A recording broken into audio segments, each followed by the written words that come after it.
Hey Saunders, como estão? É isso mesmo, eu estou de volta. E para marcar esse retorno, vamos fugir um pouco dos animes e mangás e falar um pouco sobre filmes. Só para lembrar, essa review está sendo feita depois de eu ter visto o filme duas vezes, sem ter reassistido nenhum dos filmes anteriores ou a série da WandaVision. E ela vai ser feita em duas partes. A primeira sem spoilers e a segunda com spoilers. E aqui embaixo eu vou deixar as timestamps caso você já tenha visto o filme e queira pular para ter uma review mais aprofundada, ou você só queira saber a minha opinião. Eu também quero deixar já avisado que assim que esse filme sair legalmente em mídias digitais, eu farei uma crítica super detalhada cobrindo cada aspecto do filme, cena por cena, o mais aprofundado possível, sem deixar pedra sobre pedra, para que possamos entender juntos tudo que ele acerta e tudo que ele erra, sem que reste nenhuma dúvida. Isso significa que esse vídeo ele é mais opinativo, com alguns pequenos pontos de crítica, apenas para que eu possa compartilhar com vocês tudo que está entalado na minha garganta sobre esse filme. Então, sem mais enrolação, bora pro vídeo.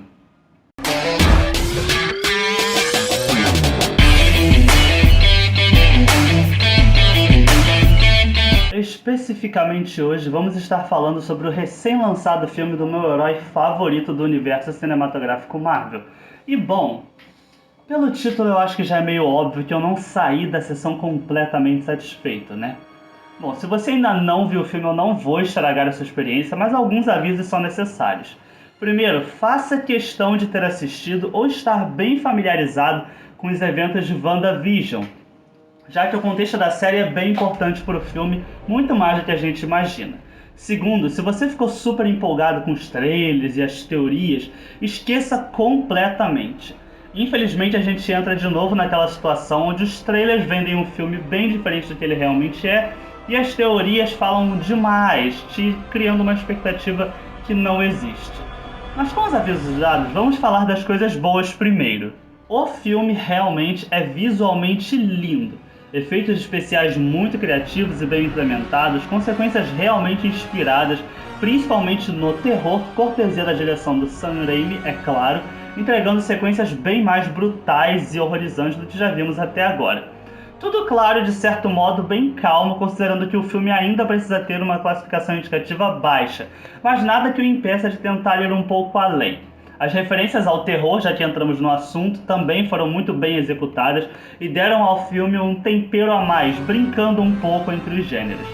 A personagem da América Chaves não é nem de longe tão irritante quanto achei que ela poderia ser, e realmente não é algo que incomoda no filme, sendo uma adição inofensiva ao novo grupo de heróis da Marvel. A rota que eles tomaram com a Wanda no filme foi bem interessante, conectando com pontos anteriores que já haviam sido trabalhados até aqui, mas dando um ar diferente. Talvez o ar que os fãs sempre esperaram que ela tivesse, e funciona para o entretenimento do filme. Agora, falando do roteiro, infelizmente eu não posso dar muitos elogios. O filme peca muito em estabelecer coisas simples que seriam necessárias para dar mais veracidade aos acontecimentos.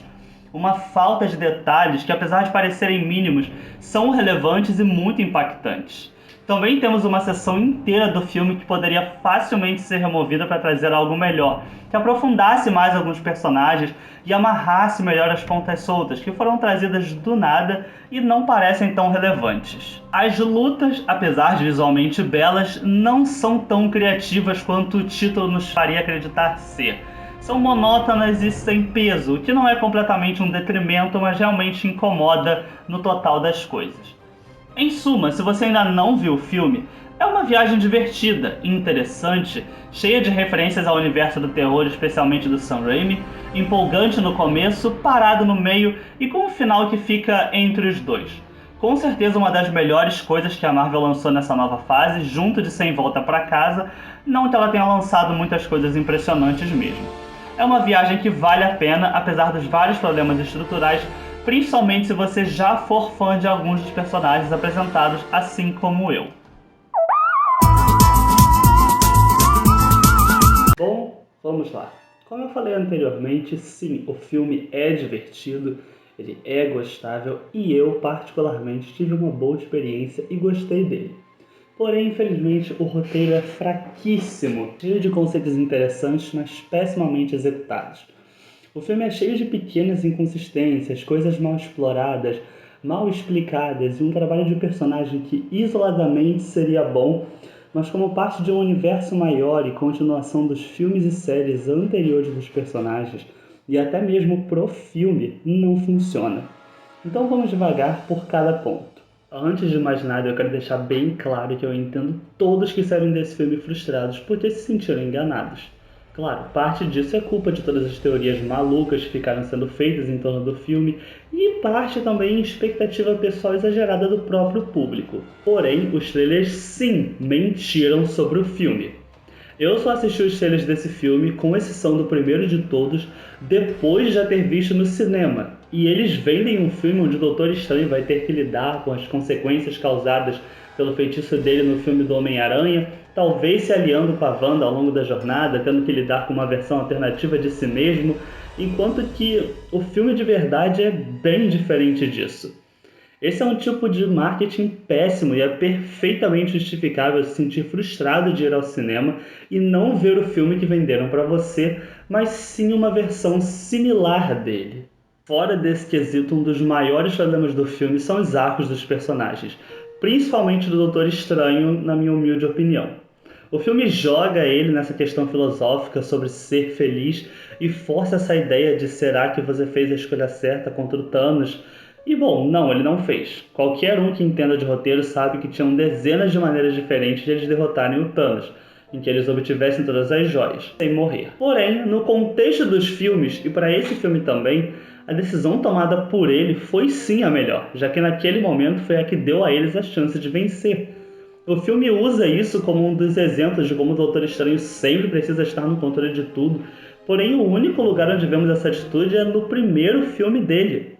O problema aqui é essa ideia de que todo Doutor Estranho é igual, o que, primeiro, já tira toda a graça do conceito de um multiverso, já que o interessante é ver o quão diferente outras versões de um personagem são, e segundo, a característica que eles tanto falam, apesar de estar presente nos outros Doutores Estranhos, não está presente no nosso. Isso faz com que o filme te coloque constantemente numa briga entre eu entendo o que você quer dizer, mas não faz muito sentido, porque em nenhum momento, nem mesmo no filme, o público é capaz de enxergar o que toda hora parece estar sendo forçado que existe lá. Segundo, o romance entre ele e a Christine é completamente forçado. Eu, particularmente, nem lembrava dela direito do primeiro filme, sentimento que acho que muitos compartilham porque ela não foi presença marcante no longa. Sim, sempre foi deixado claro lá no primeiro filme que havia uma história entre os dois, mas o filme também deixa claro que não deu certo e os dois movem além disso. Tanto que no final do primeiro filme ele abandona sua vida comum com tranquilidade e nunca parece se arrepender do que fez. Mas agora, de repente, ele é um homem apaixonado, que tem dúvidas e que tudo que mais deseja para ser feliz é estar com a mulher que ama, mas com quem ele não pode estar. E nossa, isso começa a me soar muito familiar, né? Talvez porque esse seja o arco da Wanda em todos os filmes. Ou seja, esse arco não é consistente com o personagem do Stephen, principalmente o jeito em que ele age no filme, sendo muito menos inteligente do que sempre se mostrou para que o roteiro pudesse funcionar, o que é um problema que já havia começado em Sem Volta para Casa e perpetua para esse filme, infelizmente. Na questão da Feiticeira Escarlate, eu devo dizer que sim, eu adoro que ela tenha seguido a rota de vilã. É uma rota que faz um certo sentido e funciona muito bem como uma figura ameaçadora. Porém, o arco dela, suas motivações e razões são de certo modo fracas. Claro que no final do dia, assim como foi com a Agatha, foi o Darkhold e mais ninguém. E é aí que muitas das coisas se quebram. A influência e corrupção do Darkhold parece mais uma desculpa para que a vilanesa da Wanda e dos outros personagens seja explicada. Sim, faz sentido, mas a influência do livro sobre os personagens nunca é verdadeiramente sentida. Com exceção da cena final de WandaVision, nós não vemos o Darkhold tentar a Wanda, manipular ela, corromper seus pensamentos. Não há indicações no filme, como por exemplo sussurros que ela ouve na cabeça dela ou outras coisas. A gente só vê o resultado final de tudo, num estalar de dedos, como se tivesse faltando um filme ou até mesmo uma série inteira entre o final de WandaVision e o começo desse filme, onde ela foi corrompida. O que piora quando vemos que as atitudes que ela toma e o que ela está disposta a fazer não são diferentes de muito do que ela já fez em WandaVision. impedindo o público de ter essa sensação de corrupção, que é bem vaga e não muito bem explicada de propósito. O filme parece nunca se decidir se ela já está completamente corrompida ou se ela ainda está sendo corrompida ao longo da história, o que causa uma discrepância imensa no tom. Um outro detalhe importante é a falta total do Visão ou até mesmo do Mercúrio nos discursos da Wanda. De repente, a única motivação dela são as crianças, que nunca foram reais e que, lembrem-se, só eram importantes porque eram os filhos que ela supostamente teve ou gostaria de ter com o Visão. O arco não tem muito peso verdadeiro porque a motivação dada não é condizente com o que já foi estabelecido antes, e faltam detalhes que tornariam o arco mais rico. Claro que esses problemas não são só nos personagens principais. A América Chaves, a nova personagem introduzida, é desnecessária. Não porque eu tenha algo contra ela estar no filme, mas porque ela não tem um arco ou é sequer explorada. Ela tá lá, simplesmente para ser o objetivo da Wanda e aquilo que o Strange tem que proteger e nada mais. Ela poderia ser trocada por um objeto mágico que não fala e não faria muita diferença. Em todo o filme, só o que aprendemos sobre ela é que ela é de outra dimensão, ela é única em todo o multiverso, fala espanhol e gosta de comer. Só. Nada mais, nada menos. A gente tem pequenas coisinhas espalhadas ao longo do filme, mas que nunca se juntam para realmente criar um arco propriamente dito, ou fazer a conexão do Strange com ela ser lógica, já que não faz sentido ele estar tão conectado a uma garota que ele acabou de conhecer. Falando um pouco sobre os efeitos visuais, a direção e o estilo, sim, realmente, a Marvel foi muito bem nesse filme, o diretor Sam Raimi também. A maioria dos efeitos está incrível, salvo alguns momentos como a maquiagem e o CGI do Strange zumbi e aquele péssimo efeito do terceiro olho na testa. Não há nada do que reclamar na questão visual, que nos entrega sequências realmente criativas e agradáveis aos olhos. A direção do Sam Raimi realmente está muito boa, apesar de ser óbvio que ele não teve tanta liberdade criativa para se expressar. Mas mesmo assim mantém um visual agradável e uma brincadeira de gêneros interessantes. Destaque principal para a sequência em que a Wanda se move pela dimensão espelhada e a luta entre os Doutores Estranhos. E falando em lutas fraquíssimas, sem peso, rasas. Espetáculo visual com toda certeza, mas pecam no quesito de não terem investimento nenhum, já que nós não sabemos os limites nem as regras de nada envolvido. Desde o começo do filme, a Wanda é colocada como muito mais poderosa do que todos ali. Então qualquer momento que ela se esforça mais do que o necessário se torna cansativo e forçado. A luta que particularmente é a minha menos favorita é a luta dos Doutores Estranhos. Meu problema nesse caso não é a luta em si, já que esta tem ótimas referências a efeitos musicais clássicos dos terrores antigos. É bonita de se ver, tem uma ótima atuação manual e física do Benedict. Não.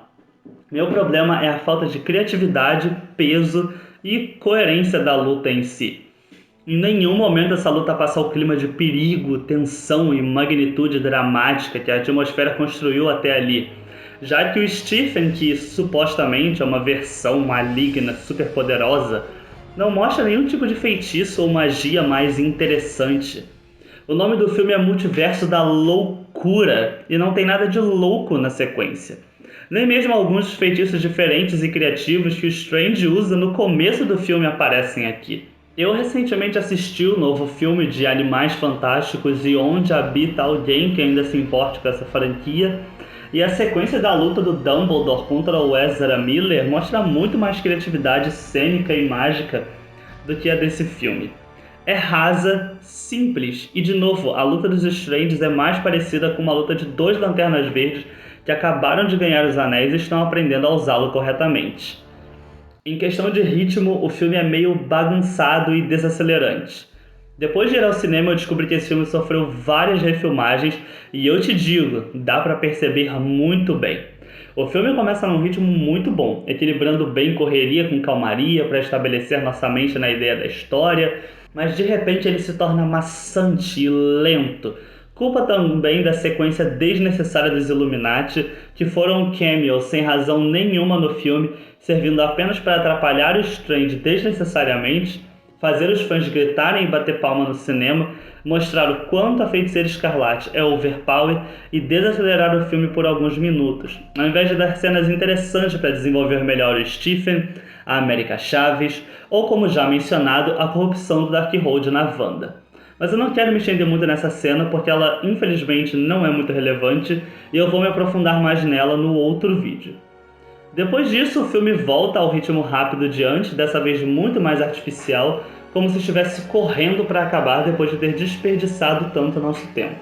Como eu disse, eu assisti o filme 2 vezes no cinema, saindo da primeira sessão satisfeito, mas frustrado com dezenas de coisas, decepcionadíssimo e com um gosto péssimo na boca. Depois da minha segunda ida, eu admito que pude apreciar muito mais o filme e organizar melhor os pensamentos, percebendo melhor onde estavam as coisas que realmente eram um problema, o que foi potencial desperdiçado e que detalhes eu poderia realmente apreciar por inteiro.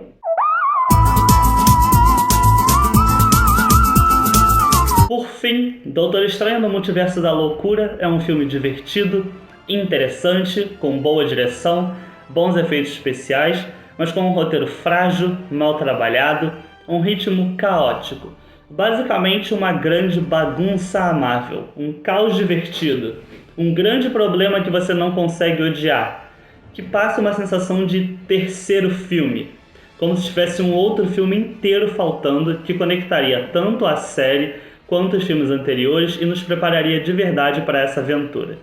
Mesmo com os defeitos, com certeza é um dos melhores filmes lançados até agora nessa nova fase e um ponto de partida mais ou menos, porém efetivo para próximas aventuras multiversais da Marvel.